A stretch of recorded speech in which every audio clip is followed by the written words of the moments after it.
अनमोल, 14 एप्रिलला अजून वेळ आहे ना रे? मग हे आत्ता बॅनर वगैरे एवढी तयारी का केली आहे? म्हणजे काय फंक्शन आहे का परत आता? फंक्शन असं नाही रे. ह्या दिवशीच म्हणजे 6 डिसेंबरला 1956 साली आपण डॉक्टर बी आर आंबेडकरांना गमावलं.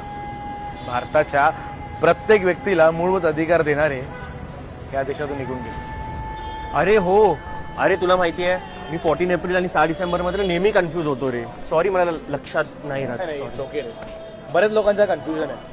आता लक्षात ठेव आणि ज्यांना माहित ना त्यांना पण सांग. तू आता शिकलायस आणि चांगल्या जागेवर कामाला पण आहेस, मग तुला आणि तुझ्या पुढच्या जनरेशनला रिझर्वेशनची काय गरज आहे? गरज काय? Good question. एक मिनिट थांब, तुला मी एक चार्ट दाखवतो. आता हा चार्ट बघ. ह्यात लोअर कास्टला किती रिझर्वेशन आहे मला सांग जरा. हे बघ, रिझर्वेशन किंवा मग ज्या सवलती मिळतात ना त्या लोकांना का मिळतात? कारण की काय काय ठिकाणी आदिवासी किंवा कोणत्याही महाराष्ट्रात कुठे पण गेल्यानंतर ना त्यांच्या आर्थिक